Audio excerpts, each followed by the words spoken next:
Hello everybody, and welcome to another episode of Malaiz Gaming. Tonight we're going to be playing Ultimate General Civil War. So let's see, we're going to start a new campaign here. A house divided against itself cannot stand. This government cannot endure permanently. Half slave and half free.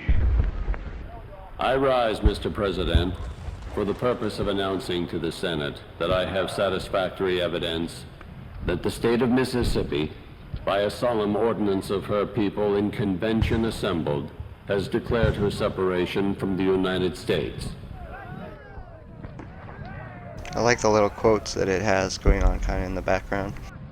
So here in the beginning of the campaign, we're going to get to choose our story, it looks like, before we go into the battle itself. So it says, in the beginning, you always dreamed to become a military officer like your father.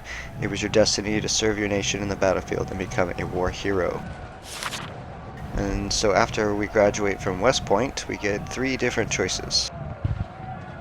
We can either specialize in tactics and reconnaissance, we can specialize in strategy and hard training, or we can specialize in logistics and supplies.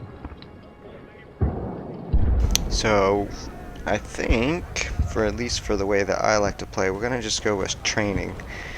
And I believe that gives us reduced cost to our veteran, so we'll have to see. Then for our Mexican-American War, we could either be an artillery officer, an infantry officer, or a cavalry officer. The cavalry in this game is extremely powerful and can be very good at damage, but it's also very fragile, very fragile. And so I can see why you get points in reconnaissance. The reconnaissance will allow you before the battle to see what the enemy has and what they're deploying, which can make strategy during the battle a lot easier. It also gives a couple other stats that we'll go over. Medicine reduces the cost of replacing recruits that are injured, so that can be really good in the long term. And infantry is increasing our training even further, so I'm going to go ahead and get that one. Further career, so after the Mexican-American War, we could either stay in the army, we could start a business, or we could go into politics. Now politics will increase the amount of money that we get. Oh, it tells me right on it, that's fun. Politics influences the amount of money and recruits that you receive during the war. If we go for the army, then we get even increased training even more, so we can replenish losses with new veteran units at a reduced cost. And army organization, which is more corps and more units we can carry into battle. Business will increase our logistics, which increases the ammo we go into battle with, and economy, which reduces the cost of purchasing new weapons. And that's actually pretty important, because every time you outfit a new unit, that unit needs a weapon. So that goes hand in hand with the training. So I'm going to go ahead and do the business part. So here the biggest difference between Confederate and Union, although I'm sure some people will have a preference just because of historical reasons. The Confederate troops or their recruits are much more powerful from the get-go, but they have much less resources to use over the course of the campaign, whereas the Union will have much more easy access to things like gold and raw recruits. The starting level of their troops is much lower, and so you won't be able to rely on them to be as powerful from the get-go as the Confederates can. So we're going to go ahead and try Union to start with, since I'm still admittedly trying this for the first time and kind of being new to this. I think having more units would be more forgiving than having to rely on a fewer precious units. So we'll try that. We can always go back and try the other one. And then the last one is, what rank do we want to start at? The lower rank we start, the easier the game will be. This is basically just the difficulty setting. So we're going to go right in the middle, Brigadier General. No penalties, but no bonuses as well. Now we get to enter our name. And we can see here that from the points that we picked, strategist, infantry, business, and union, We get 1 point into reconnaissance, we get 1 point into logistics, we get 1 point into army organization, we have 4 points in training, we have 0 points in medicine, 3 points into our economy, and 0 point into politics. So we have no information about the enemy before the battle. We can go into battle with 1 corps. We get no bonuses to recruiting or unit restoration. We get a 5% bonus to the ammo for every unit that we take out, which is nice. We get a 7.5% discount on weapons, which is really good for getting our troops. And then the veteran cost, negative 10%, which is also very good. Since we can't really rely on our rookie recruits as much, I think that getting veteran units will be very important, and so having those cheaper as well as the weapons cheaper, I think in the long term should help. So let's go ahead and begin. Alright, so red X over here denotes an objective that I need to capture. Anything in red is generally something that has to do with the enemy, whereas something in blue will have to do with us. So, General, our main objective is to secure the small town and its railway station. So it'll give you a brief outline of traditional roles, kind of like you're being briefed by a higher in the command. He doesn't, or he or she will not tell you exactly what to do, but they'll give you a general idea of the objectives that need to be completed and maybe give a couple of tips on where that you might proceed towards accomplishing that. So according to our scouts, the garrison should not exceed 3,000 soldiers. Okay. We must capture the town before rebel reinforcements arrive via the railroad. It is advised to use your vanguard to clear the town's perimeter from skirmishers or other threats. The rest of your forces are en route and will arrive from the southwest. Assault the town when all your forces are present. Alright. So watch out for rebel skirmishers. So here we can see, I'm going to go ahead and pause it. So you can pause the game by hitting P at any time, and that can be really helpful for issuing commands, or in this case if I need to say something. So we have here 4 separate units. We have a unit with a star. This is our leader. This unit, if you notice on the bottom left here where our cursor is, has 0 guns, so you cannot attack with this unit. However, the giant circle around it is its morale, and by using this unit to stay close to troops that are in difficult battles, you can make sure that they don't run away too easily. It won't prevent them from running away to save their life or having a morale failure, but it does provide a large bonus. But because he has no weapons, you're not going to want to get shot. Down here in the bottom left, you'll see that he has 1,344 soldiers. His morale is 100%, and his condition or his healthiness is 99% or 100%. He hasn't taken any damage, and his losses are also 0%. So that's our overall, by clicking on your general, you can get an overall picture of how your army is doing.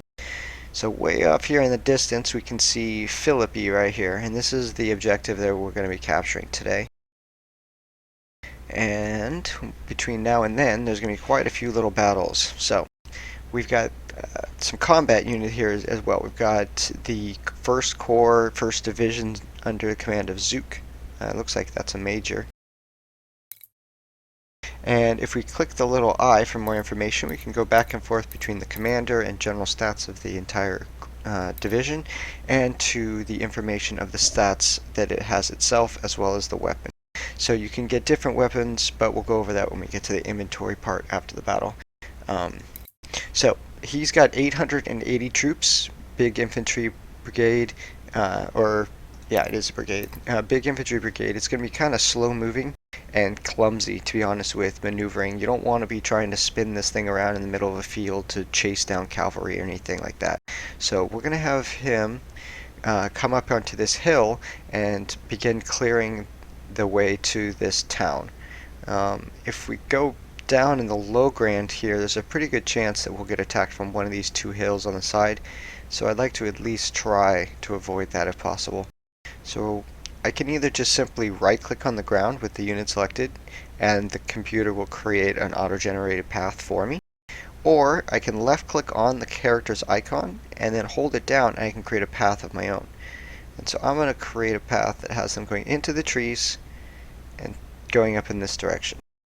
Now the reason that you would want to be in the trees is for example, if I put my cursor right where they're standing now, they have a full speed of 100%, they have 50% cover, 2.5% stealth, and they do normal damage. So that's just basically flat open ground.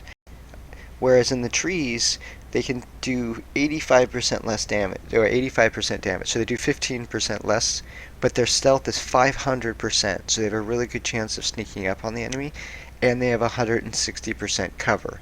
So when the enemy is firing on them, it's very difficult to hit anything. So we're going to keep them in the trees and move these two units up as well. Now we can unpause while they move. So unit Brigade Schaefer and Brigade Stockton here each have 200 troops. But their icon is different. They have a little kneeling gentleman with a rifle, or a person it looks like, and they are skirmishers. So their preferred style of fighting is firing on the enemy and then turning and retreating to a short distance. And if the enemy chases, fire another volley and then retreat again. If the enemy doesn't chase, then they can either run away and do something else, or they can charge forward again, fire, and then retreat. And so they're basically hit-and-run troops, and they're designed to do that. They'll automatically run away after most volleys, unless you tell them to fire again. So they're going to be really good for like hit-and-run tactics, scouting, because look at how much faster they are than the big infantry brigade. So the infantry brigade does have its uses, though. So you can see here we're getting flanked, but the little eyeball above unit Schaefer says that they are hidden, or they were. So we're going to have both Stockton and Schaefer fire on units still. So you'll see that the number above the unit's name is the number of troops. So here they just decided to charge straight into us. So now we're engaged with melee, but we massively outnumber them.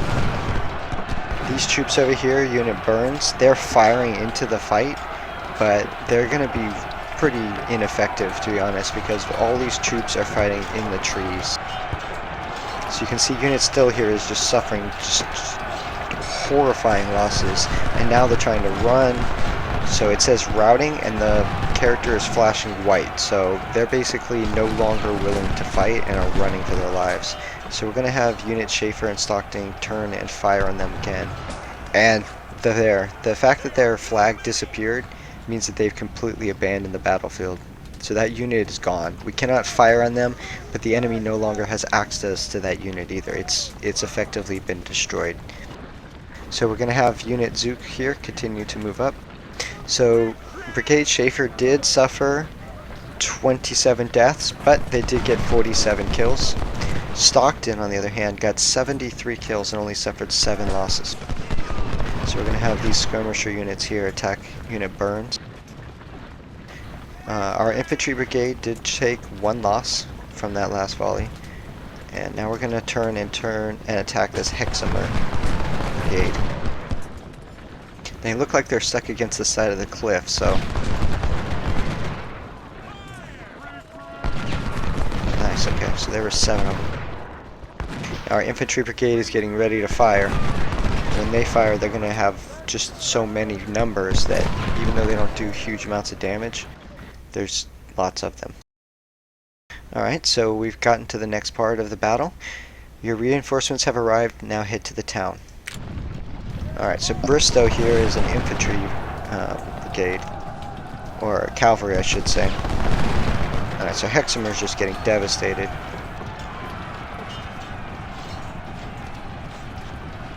Here they are running up the hill. So we're going to have Schaefer and Stockton attack. We're going to have Bristow here charge Hexamer. Oh, I think we may have broken Hexamer. So 2 units of enemies now we broke in that initial attack. So we're going to have Unit Zook here move up and attack this, or take this farmland. Now if I right click and hold on a location, I can spin a little arrow, and that arrow will show the square that denotes the formation. So that will be the formation or the shape of the troops, and the arrow is the direction that the troop will face. So I want them to be inside this town, and I want them to be facing this larger town. Now these houses here will provide us a bonus of 200% cover, and we can still do 100% damage. So that's going to be a really good position for us to hold. We're going to keep these cavalry back here in reserve, ready to attack and pounce if they see something. As for our troops that just showed up, we're going to have them just start moving forward towards the town. But we are going to have Loomis come into these cornfields and face the town so they can start firing. Walton, we're going to have him come up to this village and face the town. And now we've got some new units here that we haven't gone over before. Scales is Brigade. Brigade Scales is going to be a cannon firing brigade, and they're interesting because they do less damage the farther away they are, but they can fire much farther than pretty much any other unit. So what we're going to do is we're going to put one of those cannons in that town there, and we're going to put another of the cannons in this field. We also have a supply, and this supply corps or supply brigade will supply ammo to any units within that circle. So as the units are firing, they will drain the bar. They have a health bar and they have an ammo bar, and they'll drain their supply bar, and when it gets down to 0, they can no longer fire their weapons. Pretty self-explanatory. And so the supply cart, as long as it travels within that distance of that circle, then the units will be resupplied. However, if an enemy unit walks up to them, they can capture your supply. Obviously they can shoot it and destroy it, but the enemy can run up with cavalry and they can capture your supply. Okay, so now we're taking fire, so I'm going to go ahead and move up and put them in this field. I'm going to put, I'm going to put Loomis on to attack. I'm going to put Walton into attack. Make sure our supply wagons are in decent location. Have Stockton go in. Schaefer as well. Now, we have one big advantage here, and that we have a unit of 240 cavalry. So these troops here are pretty much engaged, and so we can charge in, which will increase their speed so they get there quickly. And with all these units firing on them from different angles, and then being engaged in melee with these horsemen, they're just going to be taking dramatic losses, but even more importantly, it's very scary. So what we're doing here is we're hoping to break their morale.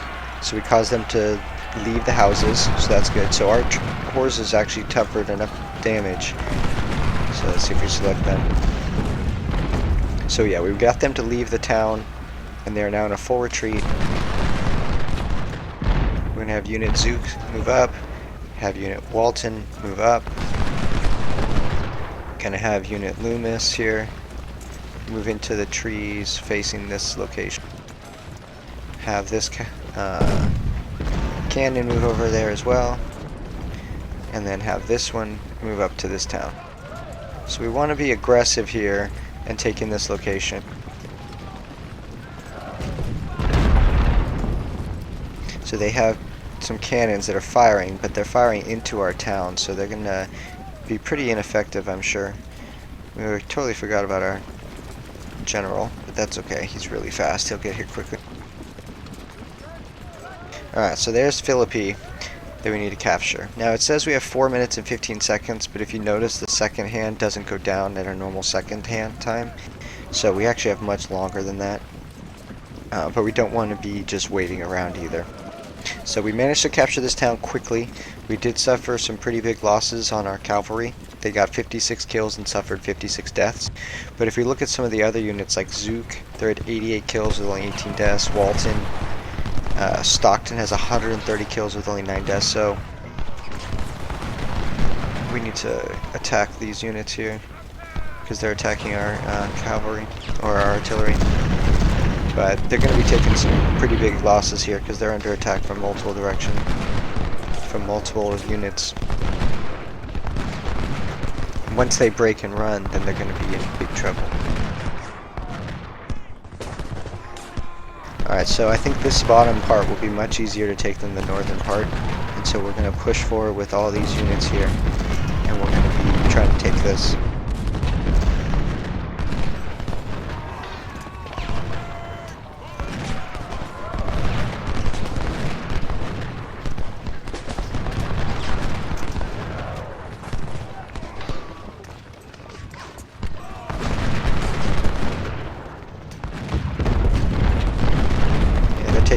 dramatic losses there. So now they're routing, and they're going to leave the cover of the trees, and that's going to get even worse.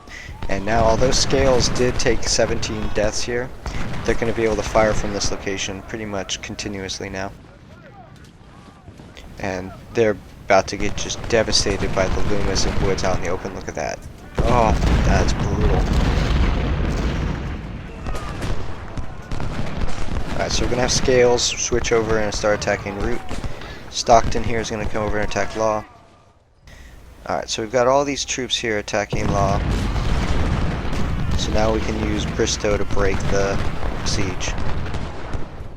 So I have all my troops charged, and although they're going to have to cross that bridge and it's going to be a big bottleneck, they're going to take some heavy attacking damage here. Once they attack this unit of Law in melee combat with the horses and all these other troops, they're going to break very quickly and flee, and then I'll have the southern edge of this town under my control, and I can start crossing my troops. And then once I have control of the southern edge of this town, this troop of enemies up here on the bank of the shore, it no longer has a secure position.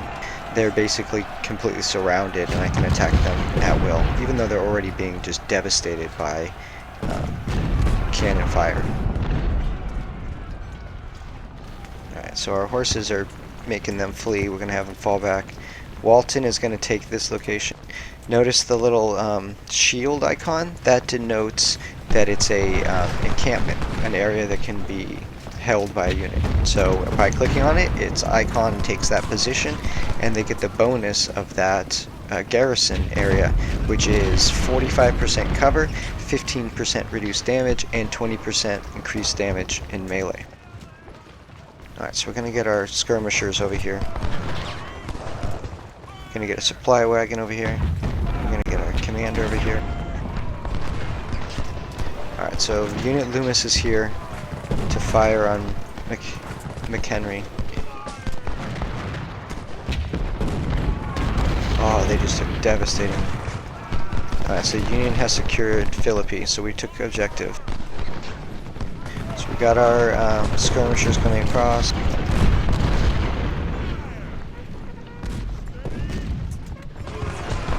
McHenry is just getting devastated up here.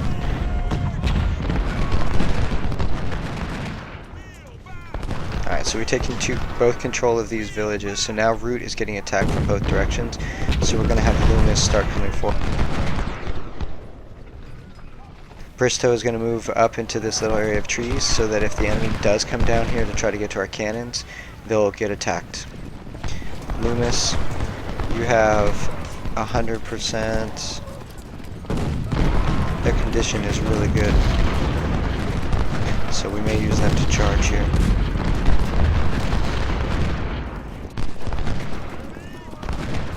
Use the horses too. So horses and troops, plus they're getting shot from the back from Zook. There's Stockton, you can attack. Schaefer, you can attack. Alright, now that they're leaving the fortification, they're in big trouble. Yep, instantly routed because they don't have that bonus from being hidden. So now we can just suffer huge losses on them. We're going to move Woods up here to this corner to cover that. We're going to move Scales up to this corner as well. Alright, we can see the enemies falling back out of the town, but they haven't given up. Alright, and here's McHenry over here. We don't want to get too far ahead of ourselves, so we're going to go ahead and have Loomis fall back into the town. Yep, and the horses are getting shot now. So we're going to have Loomis take this northern position then. Have Stockton and Schaefer come over here. So So we got to the second phase. So everything stopped and we took the town within the time limit. So all of our troops get put into the town, all the enemy troops get taken away, and now we continue to the next phase of the battle. So there's two X's, one on the northern part of the town, one on the southern part of the town. It says the town is secure, but the rebels are determined to retake it. We have prepared some entrenchments to stop their assault. Multiple enemy regiments approach from these roads. The most serious threat is the armor train which comes from the railroad. We will have a much we have much difficulty to neutralize it without enough cannons. So, good news is that we've got reinforcements en route, which include strong artillery batteries. They should arrive in about an hour. It's going to be a hard fight, General. Ready to receive your commands. Alright, so I'm going to pause the game real quick. So our cavalry will move back into the housing. Schaefer, you're going to be hit and run troops. So we need them to be in open territory. So we're going to have them move up into these farms up here. And we're going to keep them with Stockton. And I'm going to have them stay together so they can kind of protect each other. Zook, I'm going to have you fall back to the town itself. Scales, I'm going to have you sit in the town and look north.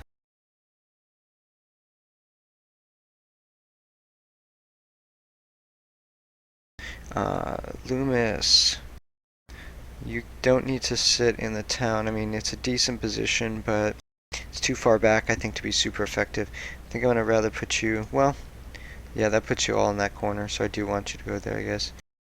Woods, you can go in this little nook here. And Bristow, you're going to go back here so you don't get shot. Alright, I think everybody's got stuff to do now.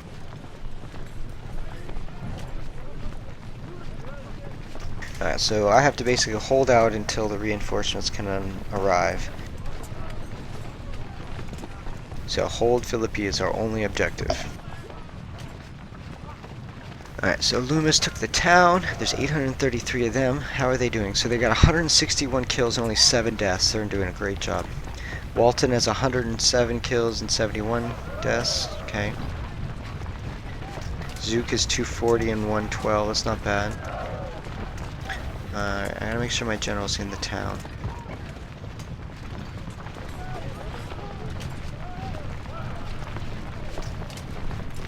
Alright, and the little eyeball above Schaefer and Stockton means they're hidden, so the enemy shouldn't see them, at least initially. I'm gonna move Bristow over here, just in case they need to reinforce Schaefer and Stockton. Just do a little supply wagon run real quick. And they'll just walk this little route, and as you can see, the circle means that they will basically get all of our troops except these troops up here. But we have 5,000 supply that we have inside of the town itself. Oh, we've got some spotted troops. 804, and, well, but they're getting shot by cavalry or artillery already. And they're going to walk into these troops here, which have the advantage of being able to fall back. Oh, we got extra ones. We spotted them.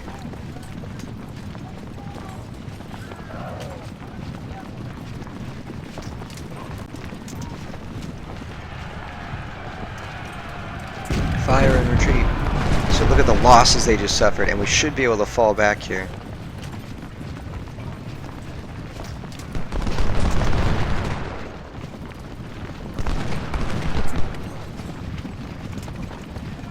Alright, so you can see that they fire and retreat, fire and retreat.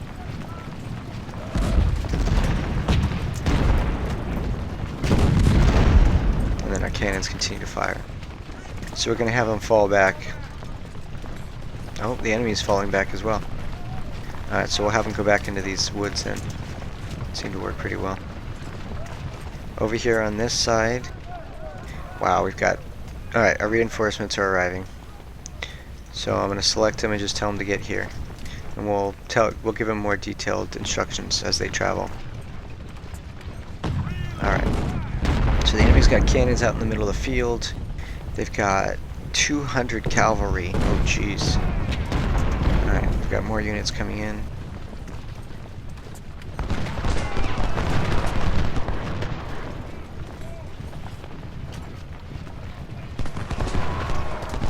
We're gonna fall back here.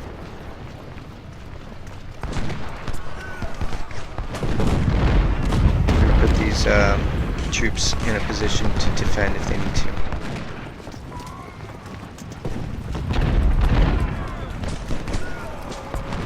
800 troops coming in here.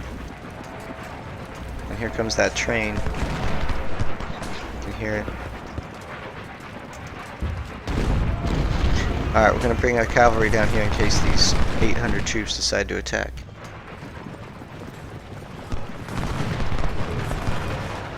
Looks like it may have stopped. Oh, they're taking heavy cannon fire damage. There's the train.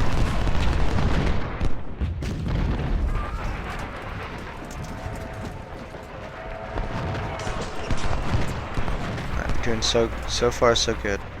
Looks like he's trying to figure out what he's gonna do. Alright, so the cannons will have to turn and face and turn and fire them this train. It has cannons on it. Alright, so I'm selecting my units of cannons and I'm having them attack this train.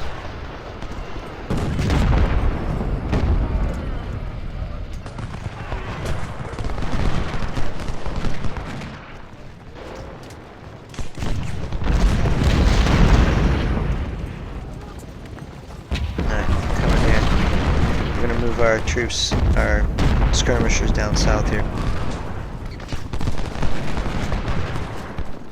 So I'm going to have Schaefer and Stockton both do a volley into those troops.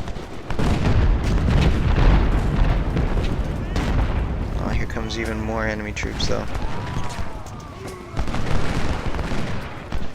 Alright, so Schaefer and Stockton took some damage in that volley. Oh, wow! Cannons from the train. Apparently the train can melee. Because those units just broke. They're gone. They're not coming back. Okay. Well, that's not good. Well, we did enough damage to the train, it appears to be retreating now. Alright, so we're going to have the next set of cannons that come show up and go into that town. Next, this other set of cannons here, we're going to have set up here in that house. 870 troops from Bruce. You are severely needed over here. Milroy, 810, and take that northern position. And then Colquitt, you can come over to this house area here.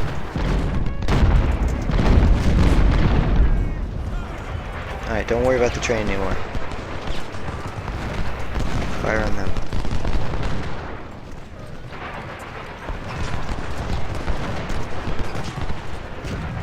Alright, so this unit down here, Perrin, used to have over 800 and something troops, so they're suffering pretty heavy losses. And they're getting hit by cannons.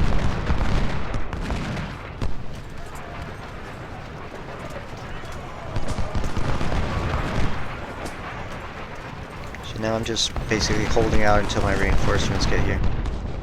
I don't have to do anything but survive to win this mission.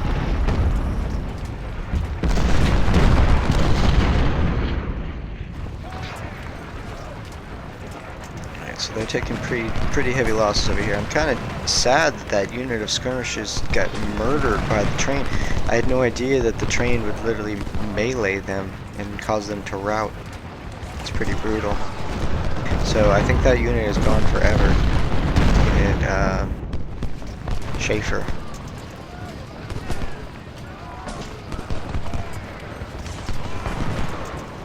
So Woods here has had no losses and has 268 kills.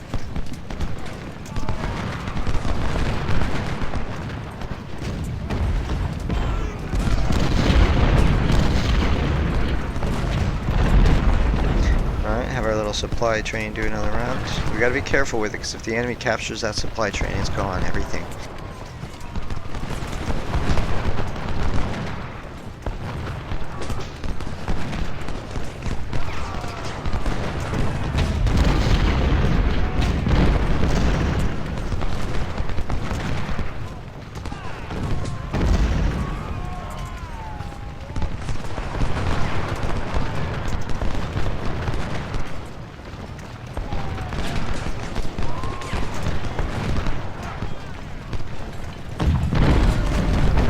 Those much needed supplies and reinforcements.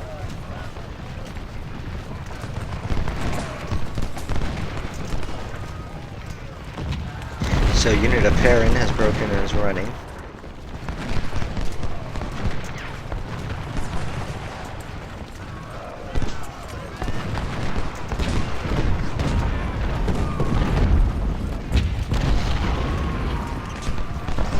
So the enemy looks like they might be charging with Hatch. So we're gonna have our skirmishers meet them. Okay, maybe not. I don't want them going out there. So we'll move our skirmishers up north here and meet this charge by Grant. This is where our horses come in. Where are you? Bristow, get in there. So if we can get our horses into melee with their combat, with their troops that are charging over the railroad track. Nope, took too long. So we're gonna move Milroy here down, because he's not doing anything up there.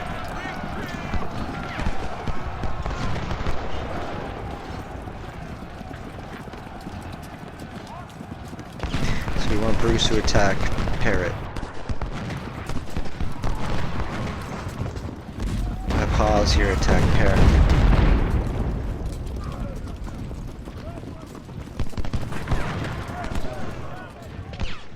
Zook's gonna move forward and get to this position.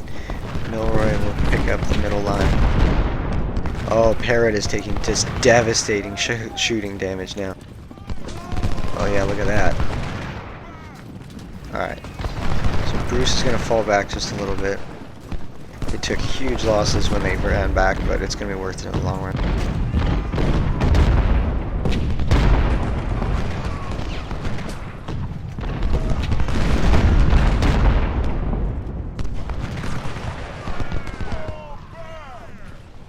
Alright, so Bruce here can basically just form up and face the right direction.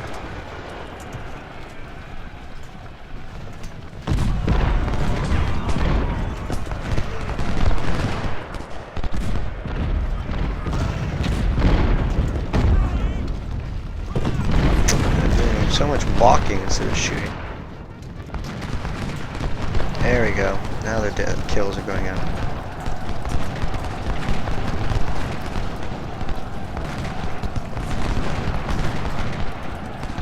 So we're going to bring our skirmishers and horses down south here. I think I see an opportunity to get some pretty big kills. So we're going to have Stockton come down here. As well. Alright, so one of our majors is wounded. Two of our majors are wounded. Alright, attack horses.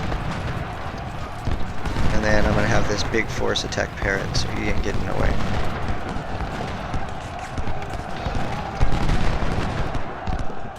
Okay, apparently the horses just disappeared.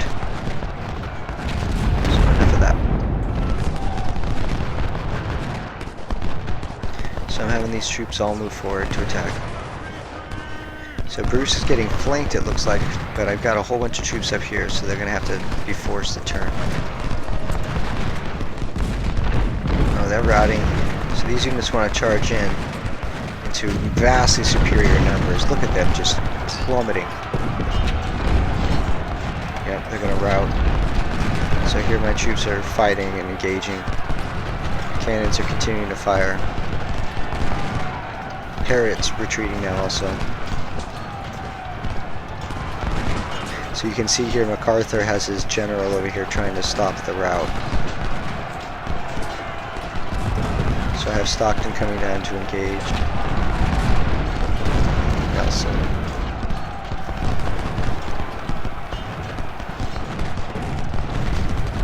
Milroy and Bruce can attack Nelson. They want to charge forward. Look at that. They're going to run straight into my bullets.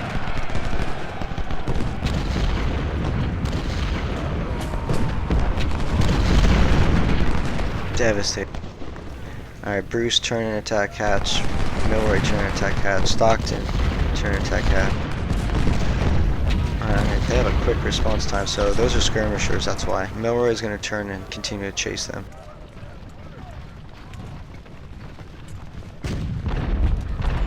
Zook attack, Colkid attack.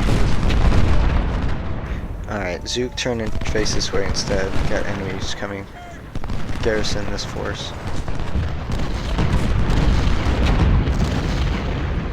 We're gonna have them turn to engage.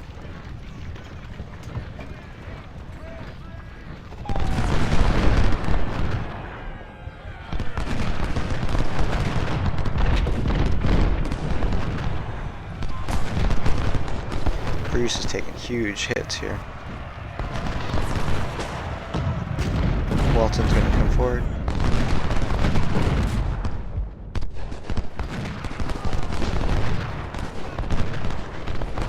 So Zook got flanked, but the Grant's gonna get attacked by Colquitt and Stockton for it.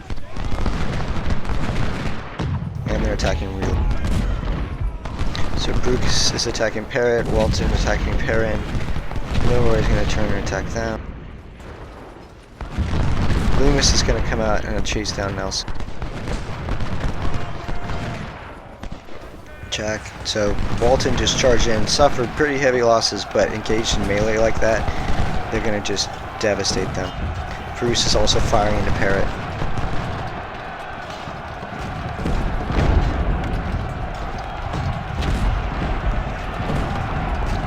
So now I have almost 1,500 troops engaging 500 veterans while their general watches. So there they go, and they're turning to flee. Perrin should turn and flee here. Nope, Perrin completely obliterated. So now I get to fire on Parrot as they run across the open field.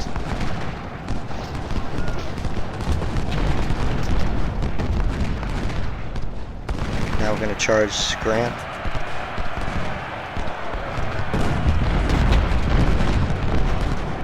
And once engaged in melee, they can't really run. So look at the plummeting numbers. They're gone. Now we turn to attack Reverie.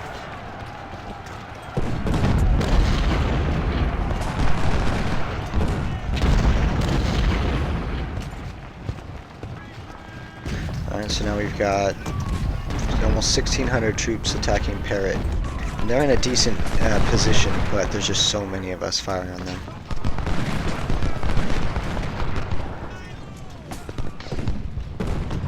Alright, MacArthur is moving around. Now he can't attack anyone, so I'm not really worried about him, to be honest. There's Hatch. Loomis takes up this position to defend. Hatch is taking fire from our... So I'm going to have them just charge in here.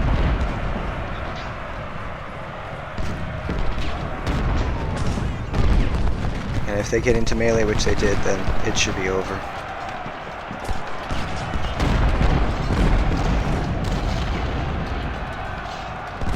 It says we can finish the battle or we can continue the fight. Oh, so we actually got Parrot here to convert to our side.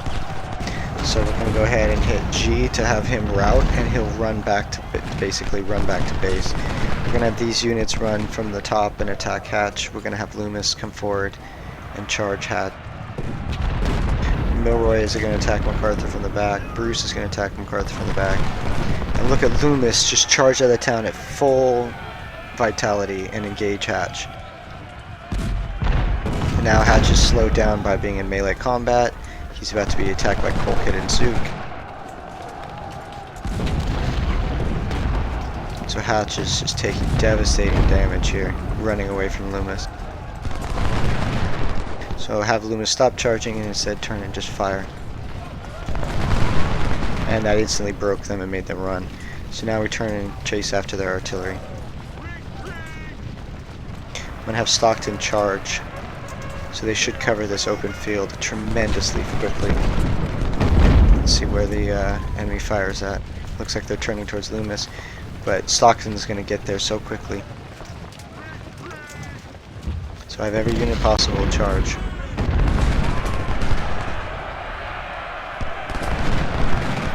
And our cavalry, our artillery is taking just huge losses. Look at them.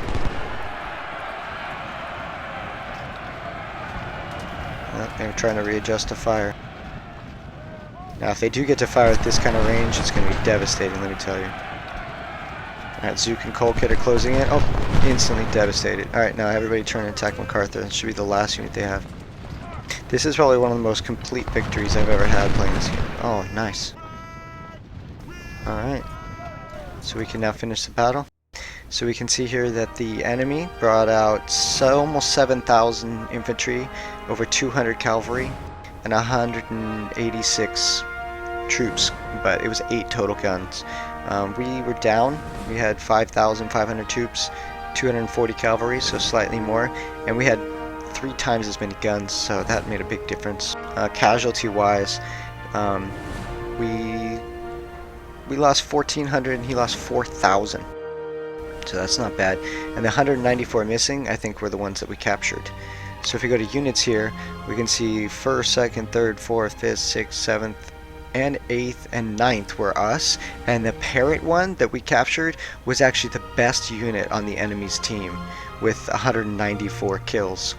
So unit Zook here had 586 583 kills with only 294 losses. But when you look at something like this, 561 kills on brigade scales, the artillery brigade, and 17 losses, 427 kills with 5 losses. Even look at Loomis with 400 kills and only 58 losses. So that was really good. We had 2 wounded majors, so we're going to have to replace them at the head of their command and control. And we have a promotion to Lieutenant Colonel, which means this person can now command a larger force, so we may have to move them around. Goods-wise, we rescued 146 rebored farmer rifles. We rescued 600 Springfield M1A42s, which are the basic runs you use for your standard just normal troops. And then the Sharps model 1855, I believe this is for either cavalry or skirmishers, but we got 274 of those, and then captured 684 farmer rifles, which can either be sold or equipped, as well as hunters, and those are really nice for long range fights. The range on these hunters is amazing, so anytime we can capture some of those from the Confederates, it's really nice. Alright, so after that we got a Civil War badge, we got $50,000, we got 1 career point, 3 reputation, and 2,900 troops. So we exchanged 194 prisoners for 240 additional recruits. Alright, so supply here, we're going to make sure that we get at least 3,000. But we have to be careful because if our supply train gets captured, that's all gone. So up here in the top right hand corner you see our reputation, and this is affected by politics as well as how well we were doing in the game. It can give you certain benefits. So reputation that we can spend right now, we have 8 points. So the first thing I want to get is the 10 pounder ordnance, and this is a huge upgrade to our artillery. So I want to get one of those, and now I have a choice to make. I can either get John Gibson, who's actually a general and will be great at leading this other division, or I can get 2,000 upgraded rifles to equip my troops with. It's actually a really tough decision. I think a new general like this is something like $7,000 or $8,000. So, like money-wise, it's pretty even. I'm probably gonna go with John Gibbon, to be honest. And so now, if I start a 2nd division, John Gibbon, Brigadier General, is automatically put there, and so we won't have to buy him, which is nice. So if we go to the career, we can see that we have 1 point to spend, and then it also lists our first battle, capture the train station, which resulted in a victory, and gives us this Civil War campaign medal for completing the first mission. And so here we can spend 1 point. Now let's see, if we get politics, it's going to give us more gold and recruits each level. Economy gives us a discount on new weapons, which is nice. Medicine increases the amount of casualties that get healed after a battle. It's kind of nice. Training reduces the cost of training recruits. Army organization will give me 1 more corps 2 divisions per corps and 4 brigades per division with a 1500. So it makes everything just bigger. I can have more troops, but that's not necessarily a better thing. I mean, it is and it isn't, because you have to equip all those troops, and if they're veteran. So logistics is extra ammo. I haven't run into an ammo problem yet.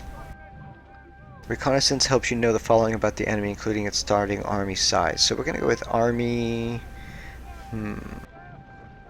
Do we want to get reduced costs on weapons, or do we want reduced costs on veteran? Yeah, I think I need to get this training up, because I need to keep my veterans, and I need to be able to afford them. Barracks here will list all the reserve officers we have, as well as officers that you can purchase from the academy.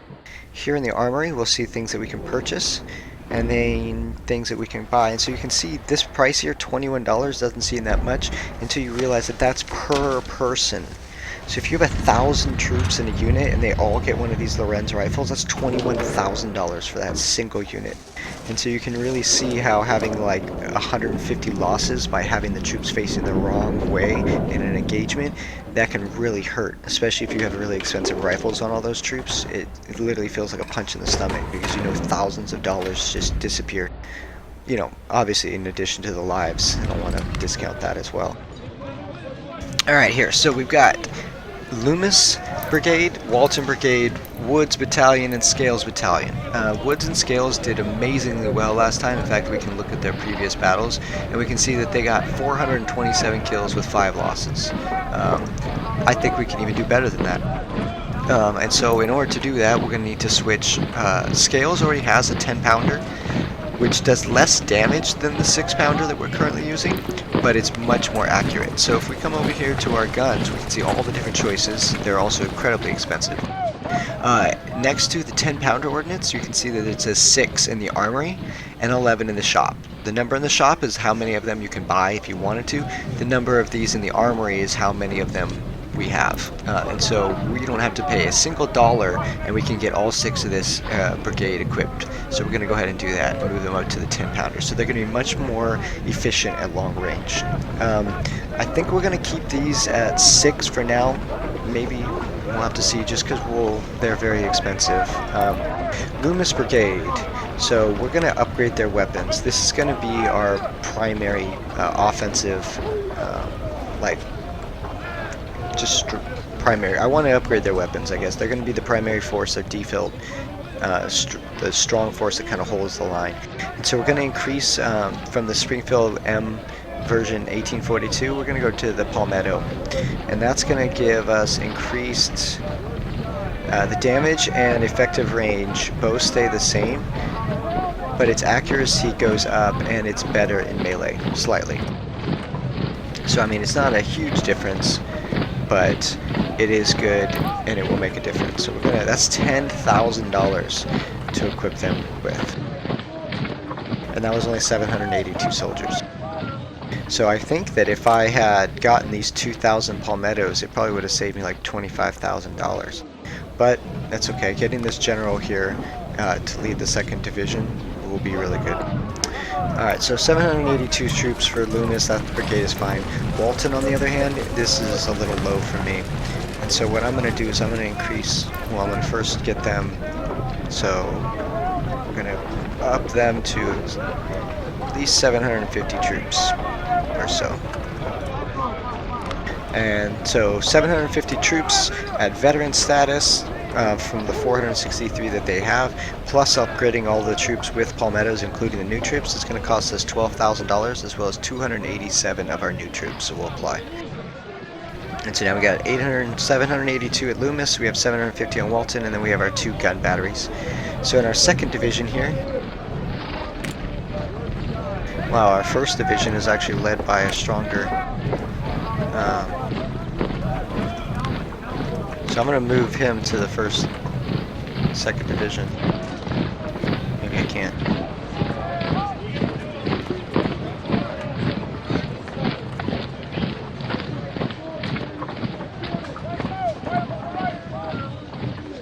Huh. Okay, so the 2nd Division can't be as large, it looks like.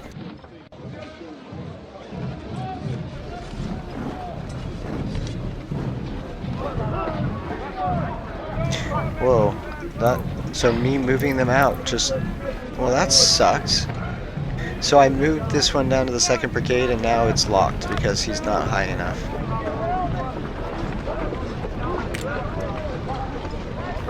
Huh. Well, that sucks. Kind of screwed myself there. Alright, well, we're going to get another infantry brigade here, and we're going to get 1,000 troops. And if we upgrade these 1,000 troops, well, they're going to be just normal recruits, so maybe we'll make it 1250. That's going to be a big chunk of the remaining troops that we have, but it's only $754 because we have a lot of those extra rifles. Alright, and then I want to create a unit of, let's see, we have the hunters, don't we? Maybe I can't use them. I thought I captured some hunting rifles.